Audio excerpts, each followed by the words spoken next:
എൻ്റെ ജീവിതത്തിലുണ്ടായ 3 അനുഭവങ്ങൾ ഞാൻ മറക്കില്ല എന്ന് പറഞ്ഞ് മഹാൻ പറയുന്നുണ്ട്. അസറ ഇലയ്യ റസൂലുള്ളാഹ്, ആ യാത്രയിലാണ് എന്നോട് പുണ്യ നബി ഒരു സ്വകാര്യം പറഞ്ഞത്. നബി തങ്ങൾ എന്നോടൊരു സ്വകാര്യം പറഞ്ഞു.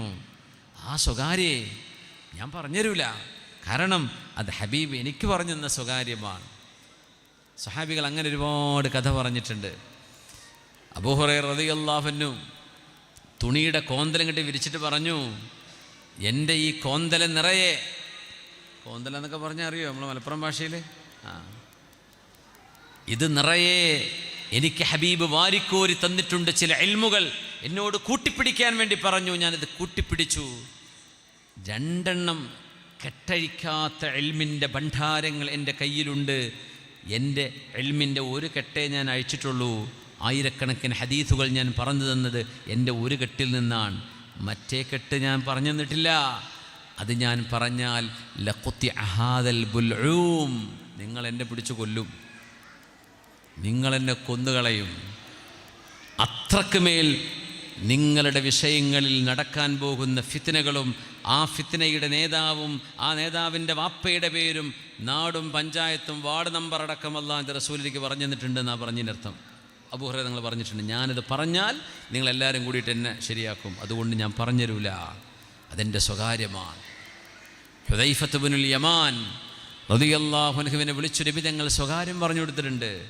ആ സ്വകാര്യം ഹുദൈഫ തങ്ങൾ അഭിമാനത്തോടെ പറയാറുണ്ട്. എൻ്റെ കയ്യിൽ ഒരു ലിസ്റ്റ് നബി തങ്ങൾ തന്നിട്ടുണ്ട്. ഈ ഉമ്മത്തിൽ ഇവിടെ ജീവിച്ചിരിക്കുന്നവർ, വരാൻ പോകുന്നവർ ആരൊക്കെയാണ് കപടവിശ്വാസികൾ എന്ന് നബി തങ്ങൾ ഒരു ലിസ്റ്റ് എൻ്റെ കയ്യിൽ തന്നിട്ടുണ്ട്, പറഞ്ഞുതരൂല എന്ന് പറഞ്ഞു. അപ്പോൾ സിദ്ദീഖ് മഹാനായ ഉമർ എന്നവർ മെല്ലെ ചോദിച്ചിട്ടുണ്ട്, ഹുദൈഫ ഖലീഫയാണ് അന്ന് ഉമർ റളിയല്ലാഹു. അപ്പോൾ ആ ഒരു അധികാരത്തെ ചോദിക്കാമല്ലോ, മന്ത്രിയാകുമ്പോൾ ഒരു പവർ, മന്ത്രി പദം പോയാൽ വേറെ പവറുമാണല്ലോ. ഇത് ഉമർ റളിയല്ലാഹു അൻഹു ഖലീഫയാണ്. ആ പവർ ഉപയോഗിച്ചിട്ട് ഉമർ തങ്ങൾ ചോദിച്ചു, ഹുദൈഫ നിങ്ങൾ പറയൂല എന്നൊക്കെ പറഞ്ഞ് ശരി തന്നെ, ഞാൻ ഒരു കാര്യം ചോദിച്ചോട്ടെ, ചെറിയൊരു ഉത്തരം തന്നാൽ മതി. ആ മുനാഫിക്കീങ്ങളുടെ പേരിൻ്റെ കൂട്ടത്തിൽ ഉമർ ഇബ്നുൽ ഖത്താബ്, ഖത്താബിൻ്റെ മകൻ ഉമർ എന്നുണ്ടോ ഹുദൈഫ? അത് മാത്രം ഒന്ന് പറഞ്ഞു തരീന്ന് പറഞ്ഞു. കുറേ നേരം തല താഴ്ത്തുന്നിട്ട് പറഞ്ഞു, അമീറുൽ മുഅ്മിനീൻ, നിങ്ങളുടെ പേര് ആ ലിസ്റ്റിലില്ല, ഇനി ആരും എന്നോട് ചോദിക്കരുത്, ഞാൻ പറഞ്ഞു തരില്ല എന്ന് പറഞ്ഞു. ഉണ്ടോ ഇല്ലയെന്ന് പോലും ഞാൻ പറഞ്ഞു തരില്ല, ഉമർ എന്നവർക്ക് മാത്രം പറഞ്ഞു കൊടുത്തു, നിങ്ങളുടെ പേര് അതിലില്ല. യാ അല്ലാഹ്, അല്ലാഹു അക്ബർ, അല്ലാഹു അക്ബർ, അല്ലാഹു അക്ബർ. ഉമർ റളിയല്ലാഹു അൻഹു നമ്മളെക്കാളും എത്ര ഹബീബിനെ സ്നേഹിച്ച ആളാണെന്നറിയോ? ഉമർ തങ്ങൾ ഒരിക്കൽ തങ്ങളോട് പറഞ്ഞില്ലേ, നബി എനിക്ക് അങ്ങേ ഭയങ്കര ഇഷ്ടമാണ്, എൻ്റെ ശരീരം കഴിഞ്ഞാൽ പിന്നെ അങ്ങാണ്, എൻ്റെ മക്കളോ ഭാര്യയോ കുട്ടികളോ ഒന്നുമല്ല, എൻ്റെ മാതാപിതാക്കളുമല്ല, അങ്ങാണ് നബിയെ, എൻ്റെ തടി കഴിഞ്ഞ പറ്റില്ല ഉമറേ, നിങ്ങളുടെ ശരീരത്തിനു മുമ്പേ നിങ്ങൾ എന്നെ സ്നേഹിക്കണം, ഞാനാവണം ആദ്യം, എന്നാലേ ഈമാൻ പൂർത്തിയാവുള്ളൂ. അപ്പം അങ്ങനെ കുറച്ചേ നിന്നു. ഉമർ റളിയല്ലാഹു അൻഹു സത്യസന്ധനായിരുന്നു. സോപ്പിടാൻ വേണ്ടി പറയുകയാണെങ്കിൽ പറയാം, എന്നെക്കാളും അങ്ങയെ തന്നെയാണ് ഇഷ്ടം, അത് പറഞ്ഞില്ല, ഉള്ളതുപോലെ അങ്ങ് പറഞ്ഞു, എൻ്റെ തടി കഴിഞ്ഞാൽ നിങ്ങളാ നബിയെ. തങ്ങൾ പറഞ്ഞു, ലാ യാ ഉമർ, പോരാ. കുറച്ചു നേരം നിന്നു, എന്നിട്ട് പറഞ്ഞു, നബിയെ അൽ ആന അൻത അഹബ്ബു ഇലയ്യ മിൻ നഫ്സി, എൻ്റെ ശരീരത്തെക്കാളും അങ്ങാണ് നബി എനിക്ക് ഇഷ്ടപ്പെട്ടത്. അൽ ആന യാ ഉമർ, ഇപ്പോഴാണ് ഉമറേ, ഇപ്പോഴാണ് ഉമറേ എന്ന് പറഞ്ഞാൽ നിങ്ങളുടെ ഈമാൻ പരിപൂർണമായത്. ആ മഹാനാണ് ഉമർ ഇബ്നുൽ ഖത്താബ് റളിയല്ലാഹു അൻഹു. ചോദിക്കുകയാണ്, കപടവിശ്വാസിയായി പോയിട്ടുണ്ടോ ഞാൻ? എനിക്ക് പേടിയാവുന്നു ഹുദൈഫ, എൻ്റെ പേര് ആ ലിസ്റ്റിലുണ്ടോ എന്ന്. അപ്പം നമ്മളൊക്കെ എത്ര പേടിക്കണം പടച്ചോനെ, നമ്മളെത്ര ഭയപ്പെടണം. നമ്മുടെയൊക്കെ ഓവർ കോൺഫിഡൻസ് എന്ന് അതിന് പറയാം, ഓവർ കോൺഫിഡൻസ്. അബദ്ധമല്ലേ ഇതിനർത്ഥം? കയ്യിലില്ല, പക്ഷെ ഭയങ്കര ആത്മവിശ്വാസമാണ്. നമ്മൾ റെഡിയാണ്, നമ്മൾ സ്വർഗത്തിലാണ്, ബാക്കിയുള്ളവരൊക്കെ നരകത്തേക്ക്, സ്വർഗത്തേക്ക്. അല്ലാഹുമ്മ ജഅൽനാ മിൻ അഹ്ലിൽ ജന്ന, അള്ളാഹു സ്വർഗത്തിൻ്റെ അഹ്ലുകാരെ നമ്മൾ ഉൾപ്പെടുത്തി തരട്ടെ. നസ്ആ ഇലൈഹ, നമ്മൾ സ്വർഗത്തിന് വേണ്ടി അധ്വാനിക്കുകയാണ്, അങ്ങനെ പറയാൻ പറ്റുള്ളൂ, ആർക്കും ഉറപ്പിക്കാനായിട്ടില്ല. ഹബീബായ തങ്ങളുടെ സ്വഹാബിമാർ, തങ്ങൾ അവരൊക്കെ ജന്നത്തികളാണെന്ന് നബി തങ്ങൾ പറഞ്ഞതാ.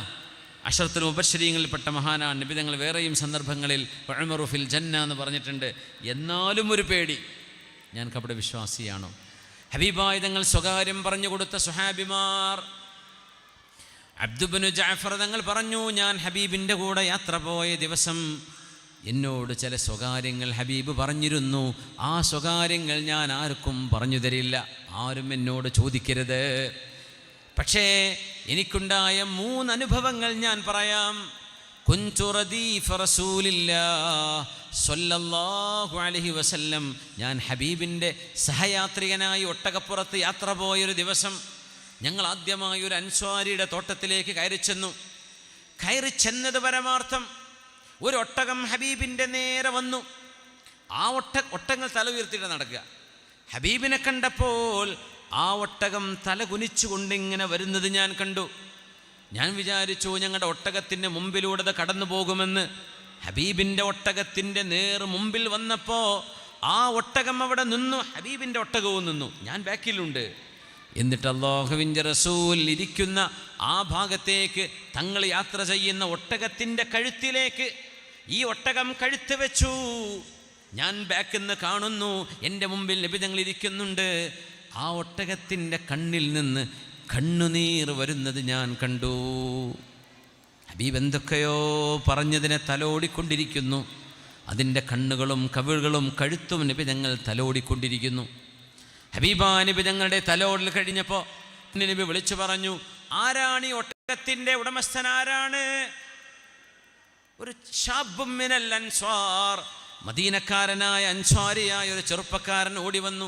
ഞാനാ നബിയേ, ഇത്തഖില്ലാഹ ഫീ ഹാദിഹിൽ ബഹീമ, ഈ മിണ്ടാ പ്രാണിയുടെ വിഷയത്തിൽ അല്ലാഹുവിനെ ഭയപ്പെടണമേ. ഇതെന്നോട് പറയുന്നുണ്ട്, നീ അതിന് നേരത്തിന് ഭക്ഷണം കൊടുക്കുന്നില്ലെന്നും അതിനെ ക്ഷീണിപ്പിക്കുമാർ പണിയെടുപ്പിക്കുന്നുണ്ടെന്നും അതെന്നോട് പരാതി പറയുന്നുണ്ട്. അല്ലാഹുവിനെ പേടിക്കണമേ. ഈ ഒട്ടകത്തിൻ്റെ മേൽ നിനക്കധികാരം തന്നതുപോലെ നിൻ്റെ മേൽ അധികാരമുള്ളവനാണ് അല്ലാഹു എന്ന് മിണ്ടാപ്രാണിയായ ഒട്ടകം ഹബീബിനോട് വന്ന് പരാതി പറഞ്ഞത് ഞാനതിന് സാക്ഷിയാണ് എന്ന് അബ്ദുബ്നു ജഅഫർ റളിയല്ലാഹു അൻഹു. അതൊരു ഒട്ടകമാണ്. ഒരു ഒട്ടകത്തെ പട്ടിണിക്കിടുന്നതും ഒരു ഒട്ടകത്തിന് ചെയ്യാൻ പറ്റാത്തത് ചെയ്യിപ്പിക്കുന്നതും അള്ളാഹുവിന് ഇഷ്ടമാവില്ല എങ്കിൽ, സ്വന്തം കമ്പനിക്ക് വേണ്ടി സ്ഥാപനത്തിന് വേണ്ടി പണിയെടുക്കുന്ന ജോലിക്കാരുണ്ടെങ്കിൽ ആ ജോലിക്കാരോട് മനുഷ്യത്വപരമായ ദയാവായ്പകളും കരുണയും കാണിക്കേണ്ടത് അനിവാര്യമാണ് എന്ന് പഠിപ്പിക്കുകയല്ലേ റസൂലുള്ളാഹി സ്വല്ലല്ലാഹു അലൈഹി വസല്ലം. നമുക്ക് പാഠങ്ങളില്ലേ ഇതിൽ, പഠിക്കാനില്ലേ ഇതിൻ്റെ ഉള്ളിൽ? കരുണ വേണം. മിണ്ടാ പ്രാണികളോടാണെങ്കിലും കരുണ വേണം. ഇമാം അഹ്മദ് എന്നവർ റിപ്പോർട്ട് ചെയ്ത ഈ ഹദീത്ത് പണ്ഡിതന്മാർ സ്വഹീഹുൻ അലാ ഷർത്തി മുസ്ലിം, സ്വഹീഹ് മുസ്ലിമിലെ ഷർത്ത് പോലെ ഇമാം മുസ്ലിം എന്നവരുടെ കണ്ടീഷൻ അനുസരിച്ച് സ്വഹീഹായ ഹദീഥാണിത്. ഒട്ടകം കരഞ്ഞത്, ഹബീബിൻ്റെ മുമ്പിൽ വന്ന് കരഞ്ഞത്, ഇതിന് ഞാൻ സാക്ഷിയാണ് എന്ന് മഹാനായ അബ്ദുബ്നു ജഅഫർ റളിയല്ലാഹു അൻഹു. ഞങ്ങൾ വീണ്ടും കടന്നു പോവുകയാണ്. ഞങ്ങൾ വീണ്ടും കടന്നു പോകുമ്പോൾ ഹബീബായ നബി തങ്ങളും ഞാനും യാത്ര പോയി. മരുഭൂമിയിൽ എവിടെയോ ഞങ്ങൾ എത്തി നിൽക്കുമ്പോൾ പുണ്യ നബി തങ്ങൾ ഇവിടെ കിടന്നു സ്വല്ലല്ലാഹു അലൈഹി വസല്ലം. നിങ്ങളൊന്ന് ആലോചിച്ച് നോക്കി, നമ്മൾ GPS ഗ്ലോബൽ പൊസിഷനിങ് സിസ്റ്റം അല്ലേ, അതിൻ്റെ പേര് എനിക്ക് തോന്നുന്നു 21-ാം നൂറ്റാണ്ട് കണ്ടുപിടിച്ച മൊബൈൽ ഫോൺ കഴിഞ്ഞാൽ പിന്നെ വലിയ അത്ഭുതം 20-ാം നൂറ്റാണ്ട് കണ്ടുപിടിച്ച വലിയൊരു അത്ഭുതം GPS ആണല്ലേ. നമുക്ക് എങ്ങോട്ട്, ഞങ്ങളിപ്പോൾ അമാറാത്തിലേക്ക് വരുമ്പോൾ അഷ്റഫ് ഖാണ്ട് അദ്ദേഹം GPS ഓണാക്കിയിട്ടാണ് പോരുന്നത്. തൻസീറുണ്ട്, ഉസ്താദ് കൂടെ ഉണ്ട്, നമ്മൾ ഷക്കീർ ഹുസൈൻ ഫൈസി ഉസ്താദ് കൂടെ ഉണ്ട്. ഞങ്ങൾ പറയായിരുന്നു വലിയ അത്ഭുതമല്ലേ. അല്ലെങ്കിൽ പഴയ കാലത്തൊക്കെ റോഡ് സൈഡിൽ ആളെ നിർത്തണ്ടേ, ആ മഞ്ഞ ബിൽഡിങ്ങിൻ്റെ മുമ്പിൽ ഒരാൾ, പച്ച ബിൽഡിങ്ങിൻ്റെ അപ്പുറത്ത് വേറെ ആൾ, ഇപ്പുറത്തെ ജംഗ്ഷൻ മരത്തിൻ്റെ വീട്ടിൽ വേറെ ഒരാൾ, അങ്ങനെയല്ലേ പോകാൻ പറ്റുള്ളൂ. ഇപ്പോൾ ലൊക്കേഷൻ അടിച്ചു കൊടുത്തു, യാ അല്ലാ നമ്മൾ എത്തുന്നു കൂളായിട്ട്. പുണ്യനബി യാത്ര ചെയ്ത യാത്രകൾ ആലോചിച്ച് നോക്കി. മക്കയിൽ നിന്ന് മദീനയിലേക്ക് 550 കിലോമീറ്റർ എടുത്തിട്ടാണ് ആ യാത്ര. എന്തേ? ഒരു ഷോർട്ട് കട്ടും കിട്ടൂല, GPS ഇല്ല, ഫാസ്റ്റ് റൂട്ട് കിട്ടൂല, ഹൈവേ കിട്ടാനില്ല, പഞ്ചായത്ത് റോഡ് കിട്ടാനില്ല. സ്വഹാബികൾ യാത്ര ചെയ്തു. ഇബ്നു ബത്തൂത്ത എന്ന് പറയുന്ന മൊറോക്കോക്കാരൻ ലോകം മൊത്തം ചുറ്റി കപ്പലിലൂടെ, GPS ഇല്ല. മെഗലൻ യാത്ര ചെയ്തു, കൊളംബസ് യാത്ര ചെയ്തു, മുസ്ലിമീങ്ങളും അല്ലാത്തവരുമായി നബച്ചുകളായ അറബികൾ യാത്ര ചെയ്തു. യമനികൾ കേരളത്തിലേക്ക് പയ്യോളിയിലേക്കും കോഴിക്കോട്ടേക്കും കൊടുങ്ങല്ലൂരിലേക്കും കൊച്ചിയിലേക്കും യാത്ര ചെയ്തു. GPS ഇല്ല. നമ്മൾ ആലോചിച്ച് നോക്കി, നമ്മളൊക്കെ ഇന്നത്തെ കാലത്ത് മൊബൈൽ ഫോൺ റേഞ്ചില്ലെങ്കിൽ പേടിയാവുന്ന കാലമാണ് അല്ലേ? അതിൽ ബാറ്ററി തീർന്നാൽ പേടിയാണ്. അന്ന് നടത്തിയ യാത്രകൾ നമ്മൾ ആലോചിക്കണേ. നമ്മളൊക്കെ എത്ര വലിയ നിഅമത്തിലാണ്. അല്ലാഹുവേ, ഈ നിഅമത്തൊക്കെ ദുനിയാവിൽ തന്ന് നാളെ പരലോകത്ത് ഒന്നുമില്ലാതായി പോകുന്നൊരവസ്ഥ റബ്ബേ വരുത്തരുതേ തമ്പുരാനെ. ഉജ്ജലത്തിലക്കും നിങ്ങളുടെ ഹസനാത്തുക്കും നിങ്ങളുടെ നന്മകളൊക്കെ ദുനിയാവിൽ തന്ന് തീർന്നല്ലോ എന്ന് അല്ലാഹു പറയാതിരിക്കട്ടെ. ആമീൻ യാ റബ്ബേ. എന്താ അന്നത്തെ ഞാൻ ഒരു കാര്യം പറയണേ, നമ്മുടെ വിഷയത്തിലേക്ക് തിരിച്ചു വരാം. പണ്ട് കാലത്തെ ഒരു രാജാവ്, കിങ് അല്ലെങ്കിൽ രാജ്ഞി, പെണ്ണുങ്ങളെ കേട്ടോളി, ഒരു രാജ്ഞിയായ പെണ്ണിനോ ഒരു രാജാവായ ആണിനോ കിട്ടാത്ത സുഖം സൗകര്യം ഇന്നൊരു സാധാരണക്കാരനില്ലേ? രാജാവിന് ഫാനില്ലെന്ന് ഉണ്ടോ? ഫാനില്ല, AC ഇല്ല. ചൂടെടുത്താൽ വിശറിക്കൊടുക്കാൻ ആളുണ്ടാവും. പക്ഷെ കിടന്നുറങ്ങണ നേരത്തെ ബെഡ്റൂമിൽ ആളെ നിർത്താൻ പറ്റുമോ? പറഞ്ഞേക്കണ്ടേ? രാജാവിന് ഒറ്റയ്ക്ക് വിഷണ്ടേ? ബാത്റൂം ഉണ്ടോ? ഇന്നത്തെ സൗകര്യം ഫ്ലഷ് ചെയ്തിട്ട് ക്ലീനായി പോകുന്ന ബാത്റൂം ഉണ്ടോ രാജാവിന്? എന്തൊക്കെ സൗകര്യങ്ങളാണ് നമ്മൾ അനുഭവിക്കുന്നത് അറിയോ? നമ്മൾ ആ സൗകര്യം ജനിച്ചപ്പോഴേ കാണാൻ തുടങ്ങിയപ്പോൾ അതിന് വിലയില്ലാണ്ടായി പോയതാണ്. നമ്മളൊക്കെ അനുഭവിക്കുന്ന നിഅമത്ത് വലുതല്ലേ? അന്നത്തെ ഒരു രാജാവിന് കിട്ടാത്ത സുഖത്തിലാണ് നമ്മളിന്ന് ജീവിക്കുന്നത് അല്ലേ? ഒരു ഫാൻ ഉണ്ടായാൽ തന്നെ. അല്ലാഹുവേ, തിരിച്ചു വരാം. അബ്ദുബ്നു ജഅഫർ റളിയല്ലാഹു അൻഹു, ഞങ്ങൾ മരുഭൂമിയിൽ എവിടെയോ, റൂട്ടറിയില്ലല്ലോ, മരുഭൂമിയിൽ എവിടെയോ ഞങ്ങൾ എത്തി നിൽക്കുകയാണ്. എൻ്റെ ഇടയ്ക്കൊരു ചരിത്രം പറയാം. അബ്ദുല്ലാഹി ഇബ്നു ഉമർ റളിയല്ലാഹു അൻഹുമാ, ഹബീബായ നബി തങ്ങളുടെ സ്വഹാബിയാണ്. ഉമർ ഇബ്നുൽ ഖത്താബ് എന്നവരുടെ മകനാണ് അബ്ദുല്ലാഹി ഇബ്നു ഉമർ റളിയല്ലാഹു അൻഹു. യാത്ര പോകുമ്പോഴേ തങ്ങളുടെ കൂടെ യാത്ര ചെയ്ത പഴയകാല റൂട്ടുകൾ ചിലപ്പോൾ ഓർമ്മ വരും. അന്നേരം മഹാനവറുകൾ ആ ഒട്ടകത്തെ, റൂട്ട് ഇതിലായിരിക്കും, നേരെ വഴി ഇപ്പോൾ ഇതിലായിരിക്കും, പക്ഷെ തങ്ങൾ പോയത് ഇതിലെയാണ്. അപ്പോൾ അവിടെ എത്തുമ്പോൾ അബ്ദുല്ലാഹി ഇബ്നു ഉമർ എന്നൊരു ഒട്ടകത്തിൻ്റെ കാന യുസിനി ജമല, തൻ്റെ ഒട്ടകത്തെ അങ്ങോട്ട് തിരിക്കും, സ്റ്റിയറിങ് തിരിക്കും, എന്നിട്ട് ആ ഒട്ടകത്തെ വഴിമാറി കൊണ്ടുപോകും.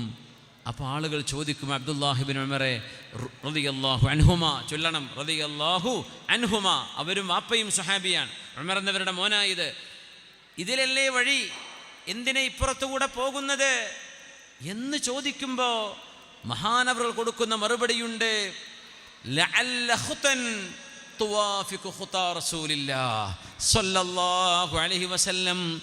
എൻ്റെ ഒട്ടകത്തിൻ്റെ കുളമ്പുകളെങ്ങാനും ഹബീബിൻ്റെ ഒട്ടകത്തിൻ്റെ കുളമ്പുകൾ തട്ടിയ ഭാഗം ഒന്ന് തട്ടിക്കിട്ടിയാലോ?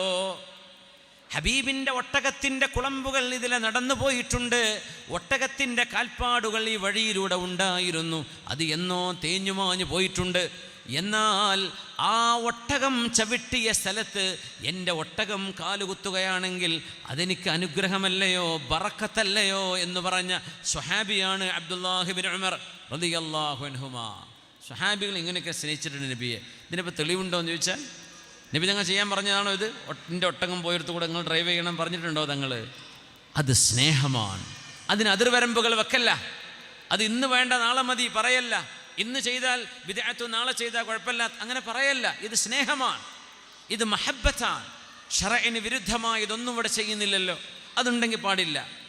ഹബീബിൻ്റെ മധുഹും ഹബീബിൻ്റെ മഹബ്ബത്തും ഉണ്ടാകുന്ന കാര്യങ്ങൾ പറയുന്നത്, അതുപോലും ഇല്ലെങ്കിൽ നമ്മളെ എന്തിനാ പറ്റുക? നമ്മൾ എന്തിനാ പറ്റുക? ആ ഈത്തപ്പനയോളം ഉണ്ടോ പിന്നെ നമ്മൾ? ജീവനില്ലാത്ത ഈത്തപ്പനക്ക് തോന്നിയ സ്നേഹം നമുക്ക് തോന്നുന്നുണ്ടോ? ഹബീബിനെ കാണണമെന്ന് കൊതി വരുന്നുണ്ടോ? ഹസനുൽ ബസ്രി തങ്ങൾ ചോദിക്കുകയാണ്. ഹദീസിലേക്ക് തിരിച്ചു വരാം. ഞാനും ഹബീബായ നബിയും മരുഭൂമിയിൽ എവിടെയോ വിശ്രമിക്കാനിരിക്കുന്നു. പകൽ സമയമാണ്, തണലില്ല, AC ഇല്ല, ഫാനില്ല.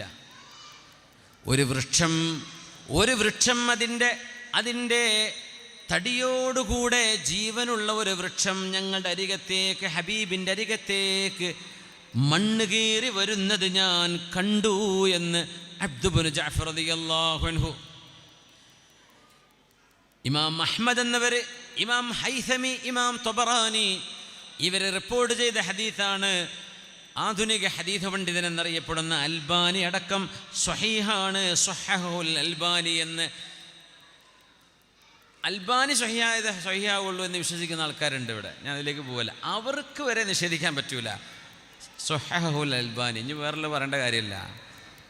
അതാണ് ഈ ഹദീസ്. എന്താ സംഭവം? ഹബീബിൻ്റെ മുമ്പിലേക്ക് جاءت لدعوته الأشجار ساجدة جاءت لدعوته الأشجار ساجدة تمشي إليه على ساق بلا قدم مولاي صل وسلم دائما أبدا على حبيبك خير الخلق كلهم. ഹബീബായ നബിയേ, അങ്ങ് വിളിച്ചപ്പോൾ അങ്ങയുടെ വിളിക്ക് ഉത്തരം നൽകി വൃക്ഷങ്ങൾ അതിൻ്റെ തടിയോടുകൂടെ വന്നില്ലയോ നബിയേ? എന്തൊരു മനോഹരമായ സദസ്സാണ്. ഹബീബിനെ നമ്മൾ ഓർക്കുകയാണ്. നമ്മുടെ മനസ്സ് മദീനയിലേക്കും അവർ ജീവിച്ച മരുഭൂമിയിലേക്കും നമ്മൾ കൊണ്ടുപോവുകയാണ്. ആ കാലഘട്ടത്തിൻ്റെ സുഗന്ധം നമ്മുടെ മൂക്കിന് മുന്നിൽ എത്തി നിൽക്കണം. അതാണ് മദീന പാഷൻ, മദീനയോടുള്ള അഭിനിവേശം എന്നാണ് ആ വാക്കിൻ്റെ അർത്ഥം തന്നെ. അള്ളാഹുവേ, ഹബീബിൻ്റെ ഷഫാഅത്ത് നൽകി ഞങ്ങൾ അനുഗ്രഹിക്കണേ തമ്പുരാനെ. പുണ്യനബി ഞങ്ങളുടെ മുമ്പിലേക്ക് ആ വൃക്ഷം അതിൻ്റെ തടിയോടുകൂടെ കടന്നു വരുന്ന കാഴ്ച ഞാൻ എൻ്റെ കണ്ണുകൊണ്ട് കണ്ട അത്ഭുതങ്ങളിൽ രണ്ടാമത്തെ അത്ഭുതമാണ്. ഞാൻ അല്ലാഹുവിൻ്റെ റസൂലിനോട് ചോദിച്ചു, നബിയേ, എന്തൊരത്ഭുതം നബിയേ, ഒരു വൃക്ഷം അങ്ങയുടെ അരികത്തേക്ക് വരികയോ? പുണ്യനബി മറുപടി കൊടുത്തു, ഹിയ ഷജറത്തുൻ ഇസ്തഅദനത് ഹിയ ഷജറത്തുൻ ഇസ്തഅദനത് റബ്ബഹാ അലാ അൻ തുസല്ലിമ അലാ റസൂലില്ലാഹ് സ്വല്ലല്ലാഹു അലൈഹി വസല്ലം ഫഉദിന ലഹാ. ഈ വൃക്ഷം എന്തിനു വന്നു എന്നറിയണേ, എന്തിനാണ് വന്നതെന്നറിയണേ. ഹിയ ഷജറത്തുൻ, ഈ വൃക്ഷം ഇസ്തഅദനതു റബ്ബഹാ, തൻ്റെ റബ്ബിനോട് അള്ളാഹുവിനോട് സമ്മതം ചോദിച്ചു. അള്ളാഹുവേ, നിൻ്റെ ഹബീബിനെ എനിക്കൊന്ന് കാണണം, നിൻ്റെ ഹബീബിനെ എനിക്കൊന്ന് കാണണം, എൻ്റെ തണലിൽ നിൻ്റെ ഹബീബിനെ ഒന്ന് കിടത്തിക്കൂടെ? ആഗ്രഹമുണ്ട് റബ്ബേ. നിൻ്റെ ഹബീബിനോട് അരികത്ത് ചെന്ന അസ്സലാമു അലൈക യാ റസൂലല്ലാഹ്, അള്ളാഹുവിൻ്റെ തിരുദൂതരെ, അങ്ങേക്ക് അള്ളാഹുവിൻ്റെ രക്ഷയുണ്ടാകട്ടെ എന്ന് ഹബീബിനോട് സലാം പറയാൻ ആഗ്രഹമുണ്ടായി. അള്ളാഹുവിനോട് സമ്മതം ചോദിച്ചപ്പോൾ അള്ളാഹു സമ്മതം കൊടുത്ത വൃക്ഷമാണ് ഇതെന്ന് മഹാനായ റസൂലുള്ളാഹി സ്വല്ലല്ലാഹു അലൈഹി വസല്ലം, ഇത് സ്വഹീഹായ ഹദീസാണ്, പ്രബലമായ ഹദീസാണിത്. അതിനെക്കുറിച്ച് സ്വഹീഹുൽ അൽബാനി എന്ന് പറഞ്ഞത്. അഷ്റഫുൽ ഖൽഖ് സ്വല്ലല്ലാഹു അലൈഹി വസല്ലം തങ്ങളുടെ മുഅ്ജിസത്തുകളാണ് ഈ കാണുന്നത്.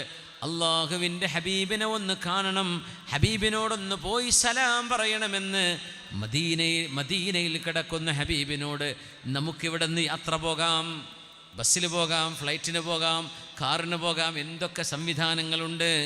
ഒരൊഴിവ് കിട്ടുമ്പോൾ മദീന വരെ ഒന്ന് പോകണം, മക്ക വരെ ഒന്ന് പോകണം. ഹബീബ് കിടക്കുന്നിടത്ത്, ഹബീബ് തങ്ങൾ ഖബറിൽ ജീവനുള്ളവരാണ്, ജീവിച്ചിരിക്കുന്നവരാണ്. ഇതാണ് നമ്മുടെ വിശ്വാസം. അങ്ങനെയാ തങ്ങൾ പറഞ്ഞെന്നത്. പ്രവാചകന്മാർ അവരുടെ ഖബറുകളിൽ ജീവിച്ചിരിക്കുന്നവരാണ്. റഅയ്തു മൂസാ യുസല്ലി ഫീ ഖബരിഹി, ഓരോ സെക്കൻഡിലും ഹബീബിൻ്റെ മേൽ സ്വലാത്ത് ചൊല്ലപ്പെടുന്നുണ്ട്, കോടിക്കണക്കിന് സ്വലാത്തുകൾ. ഓരോ സ്വലാത്തിനും മറുപടി പറയാൻ അള്ളാഹു എൻ്റെ റൂഹ് എനിക്ക് നൽകുന്നുണ്ട് എന്ന് പറഞ്ഞാൽ 24 മണിക്കൂറും റൂഹോടെ ബോധത്തോടെ ഉമ്മത്തിന് ജവാബ് കൊടുക്കുന്ന നബിയാണ് നമ്മുടെ ഹബീബ് സ്വല്ലല്ലാഹു അലൈഹി വസല്ലം. അവിടത്തോട് ചെന്ന അസ്സലാമു അലൈക യാ റസൂലല്ലാഹ് എന്ന് പറയുമ്പോൾ ഹബീബിനെ നേരിട്ട് കേൾക്കാനോ കാണാനോ കഴിയാത്ത കോടിക്കണക്കിന് മുസ്ലിമീങ്ങൾക്ക് അള്ളാഹു ഹബീബിനോട് നേരിട്ട് സംസാരിക്കാൻ കൊടുക്കുന്ന അവസരമല്ലയോ മദീനയിൽ ചെന്ന് സലാം പറയുന്നത്. ഇവിടെ നിന്ന് സലാം പറയുന്നതും അവിടെ ചെല്ലുമ്പോൾ ഹബീബിൻ്റെ അരികത്ത് 1400 വർഷങ്ങൾക്ക് മുമ്പ് ഹബീബ് ഇരിക്കുകയും നടക്കുകയും കിടക്കുകയും ചെയ്ത പരിശുദ്ധമായ ഒരു മണ്ണ്, ആ മണ്ണിലേക്ക് നമുക്കും എത്താം. ഹബീബിന് അവിടെ നിൽക്കുന്നുണ്ട്, നിങ്ങളുടെ സലാം അവിടെ നിന്ന് കേൾക്കുന്നുണ്ട്. അസ്സലാമു അലൈക യാ സയ്യിദി യാ റസൂലല്ലാഹ് എന്ന് നിങ്ങൾ പറയുമ്പോൾ നിങ്ങളുടെ പേരും നാടും ഹബീബിനെ അറിയിക്കുന്നുണ്ട്. മലക്കുകൾ ഹബീബ് അറിയുന്നുണ്ട് സ്വല്ലല്ലാഹു അലൈഹി വസല്ലം. അല്ലാഹു അങ്ങനെ ഹബീബിനെ ആദരിച്ചിട്ടുണ്ട്. ആ ഹബീബിൻ്റെ അരികത്തേക്ക് ചെല്ലണമെന്ന് എപ്പോഴെങ്കിലും മനസ്സിൽ ഒരു ചിന്തയോ ഒരാഗ്രഹമോ വന്നിട്ടില്ലയോ? അത് വന്നില്ലെങ്കിൽ അല്ലാഹുവിനോട് ചോദിക്കണം. ഇത് ഹൃദയം അടഞ്ഞു പോയതിൻ്റെ അടയാളമാണ്, ഹൃദയം ജീവച്ഛവമായതിൻ്റെ അടയാളമാണ്. ഹൃദയത്തിൽ നിന്ന് ഈമാനിൻ്റെ വെളിച്ചം കെട്ടുകൊണ്ടിരിക്കുന്നതിൻ്റെ സൂചനയാണത്. വേഗമോടണം. ഈമാൻ പുതുക്കേണ്ടത് അവിടെയാണ്. ഈമാനിൻ്റെ വെളിച്ചം അവിടെ നിന്ന് തിരികെ ആ തിരി നമുക്ക് ആളിക്കത്തണം. ആ വെളിച്ചം ഹൃദയത്തിലേക്ക് കിട്ടണം. ഇടക്കിടക്ക് മക്കയിലും മദീനയിലും പോവണം. താബിഉ ബൈനൽ ഹജ്ജ് വൽ ഉംറ, ഹജ്ജും ഉംറയും നിങ്ങൾ ഇടക്കിടക്ക് ചെയ്തുകൊണ്ടിരിക്കണം. ഫഇന്നഹുമാ, ഹജ്ജും ഉംറയും നിങ്ങളുടെ തെറ്റുകളെ കരിച്ചു കളയുകയും നിങ്ങളുടെ കൽബുകളെ ശുദ്ധിയാക്കുകയും ചെയ്യുമെന്ന് ഹബീബുനാ റസൂലുള്ളാഹ് സ്വല്ലല്ലാഹു അലൈഹി വസല്ലം. 3 സ്വലാത്തിലിരിക്കല്ലേ അല്ലേ? ഒന്ന് എഴുന്നേറ്റോളൂ. സല്ലൂ വസല്ലിമൂ അലാ അലൽ മുസ്തഫ മുഹമ്മദിൻ സ്വല്ലല്ലാഹു അലൈഹി വസല്ലം. സ്വല്ലല്ലാഹു അലാ മുഹമ്മദ് സ്വല്ലല്ലാഹു അലൈഹി വസല്ലം. സ്വല്ലല്ലാഹു അലാ മുഹമ്മദ് സ്വല്ലല്ലാഹു അലൈഹി വസല്ലം. നിൽക്കി. നിങ്ങൾ ഈ ചൊല്ലുന്ന സ്വലാത്ത്, നിങ്ങളിപ്പോൾ മൊബൈലിൽ നിന്ന് ഒരാൾക്ക് കോളടിച്ചാൽ കോള് പോകൂലേ? എത്ര ലക്ഷം കിലോമീറ്റർ പോയിട്ട് അത് വരുന്നതെന്ന് അറിയൊക്കെ. നമ്മുടെ ഫോണിൽ റിങ് ചെയ്യുമ്പോൾ സാറ്റലൈറ്റ്, ഇവിടുത്തെ ഒമാനിലെ റിസീവറിൽ പോകണം, അവിടുന്ന് സാറ്റലൈറ്റിലേക്ക് കൊടുക്കണം. സാറ്റലൈറ്റിൽ നിന്ന് നിങ്ങളുടെ ആൾ കിടക്കുന്നത് കേരളത്തിലെ തൃക്കരിപ്പൂരിലാണ്. അപ്പോൾ കേരളത്തിലുള്ള റിസീവറിലേക്ക് ആ സാധനം സാറ്റലൈറ്റ് പാസ് ചെയ്യണം. അതിന് ഭൂമിയുടെ ദൂരം കണക്കാക്കി ഈ സാറ്റലൈറ്റ് ഇവിടെ സാറ്റലൈറ്റിന് കൊടുക്കണം, അയാൾ താഴെ ഇറക്കണം. ഇതൊക്കെ നടക്കുന്നത് മൈക്രോ സെക്കൻഡ് കൊണ്ടാണ് അല്ലേ? നിങ്ങളുടെ വർത്തമാനം അവിടെ എത്തണില്ലേ? തത്സമയം കിട്ടണില്ലേ? നാട്ടിൽ വിളിച്ചാൽ നമ്മുടെ സ്വലാത്ത് തത്സമയം മദീനയിൽ എത്തുന്നുണ്ടെന്ന് നബിയുനാ റസൂലുള്ളാഹ്. ഇനി ചൊല്ലുന്ന സ്വലാത്ത്, എൻ്റെ സ്വലാത്ത് ഹബീബ് കേൾക്കുന്നുണ്ട് എന്ന ചിന്തയിൽ ചൊല്ലി. എൻ്റെ സ്വലാത്ത് ഹബീബ് കേൾക്കുന്നുണ്ട്. നിങ്ങൾ ഫോൺ വിളിച്ചാൽ കേൾക്കൂല, അടുത്താളെ പുണ്യനബി കേൾക്കുന്നുണ്ട്. അതിന് തങ്ങൾ ജവാബും ചൊല്ലും സ്വല്ലല്ലാഹു അലൈഹി വസല്ലം. اللهم صل على سيدنا محمد وعلى آل سيدنا محمد وبارك وسلم عليه. اللهم صل على سيدنا محمد وعلى آل سيدنا محمد وبارك وسلم عليه. നിക്കിൻ, കോടിക്കണക്കിന് കോളുകൾ ഒരു സമയം ടവറിലേക്ക് എത്തും. ആരുടെയെങ്കിലും നമ്പർ കഴിച്ച് നിങ്ങൾ നാട്ടിൽ വിളിച്ചിട്ട് ഫിലിപ്പീൻക്ക് പോകാറുണ്ടോ? കോള് ഇല്ല, നിങ്ങളുടെ ഡെസ്റ്റിനേഷനിൽ തന്നെ എത്തുന്നുണ്ടല്ലേ? അള്ളാഹുവിൻ്റെ അടുത്ത് ശബ്ദങ്ങൾ എത്ര കൂടിയാലും ഐഡൻറ്റിഫൈ ചെയ്യാൻ പ്രയാസമല്ല എന്നാണ്. നമ്മുടെ ഫോണിനത് പ്രശ്നമില്ലെങ്കിൽ പിന്നെ അള്ളാഹുവിൻ്റെ ജലാലത്ത് ആലോചിച്ച് നോക്ക്. മദീന പള്ളിയിലെ പച്ച ഖുബ്ബ, അത് ഹബീബിൻ്റെ ഒരു ഇഷാറത്താണ്. അത് അന്ന് തുർക്കികൾ ചെയ്തു വെച്ചത് അള്ളാഹു ചെയ്തൊരു ഹിക്മത്താണ്. തുർക്കികൾ ചെയ്തു വെച്ചാണത്. അവർ മുഹിബ്ബീങ്ങളാണ്, അവർ ആഷിഖുർ റസൂലുകളാണ്. തുർക്കിയിലെ ഉസ്മാനികളൊക്കെ ഔലിയാൻ്റെ കരം പിടിച്ചുകൊണ്ടാണ് അവരുടെ എല്ലാ ജൈത്രയാത്രയും തുടങ്ങിയത്. ഔലിയാക്കന്മാർ ഇഷാറ കൊടുക്കുമ്പോഴേ അവർ ഇറങ്ങുള്ളൂ. അത്രയും വലിയ സൂഫിയാക്കന്മാരെ ചേർത്ത് പിടിച്ച, ആധാറുകളെ ചേർത്ത് പിടിച്ച മഹത്തുക്കളായിരുന്നു എന്ന് തുർക്കി ഭരിച്ചിരുന്നത്. അവരാണ് പച്ചക്കുബ്ബക്ക നിറം ചാഴ്ത്തിയത്. ഹബീബിൻ്റെ പച്ചക്കുബ്ബയെ മനസ്സിലിങ്ങനെ ഒന്ന് ഓർത്തു കൊണ്ടുവരിക. ഈ സ്വലാത്ത് ആ ഹുജ്റത്തു ഷരീഫയിലേക്കാണ് എത്തുന്നത്. കണ്ണു ചിമ്മിക്കോളെ, 3 സ്വലാത്ത് മനസ്സിൽ അത് ഓർക്കുക. അല്ലാഹുമ്മ സ്വല്ലി അലാ സയ്യിദിനാ മുഹമ്മദ് മുഹമ്മദിൻ വഅലാ ആലി സയ്യിദിനാ മുഹമ്മദിൻ വബാരിക് വസല്ലിം അലൈഹി. اللهم صل على سيدنا محمد وعلى آل سيدنا محمد وبارك وسلم عليه. اللهم صل على سيدنا محمد وعلى آل سيدنا محمد وبارك وسلم عليه. അള്ളാഹു സ്വീകരിക്കട്ടെ. സ്വലാത്ത് ചൊല്ലുമ്പോൾ ഈ ബോധം നമ്മുടെ ഖൽബിൽ വേണം. അപ്പോഴാണ് ആത്മാവുമായിട്ടൊരു ബന്ധം ഉണ്ടാവും. ഇതൊരു ബ്രിഡ്ജിങ് ആണ്. From soul to the soul of the messenger സല്ലല്ലാഹു അലൈഹി വസല്ലം. ഹബീബിൻ്റെ റൂഹുമായിട്ടുള്ളൊരു റൂഹായിയായ ബന്ധമാണ് ഈശോ. ഇത് വെറും വാക്കല്ല, അത് അതിൻ്റെ അർഹിക്കുന്ന പവിത്രതയിലും ബോധ്യത്തിലുമാവണമെന്ന് മാത്രം. അതെപ്പോഴും ശ്രദ്ധിക്കാം.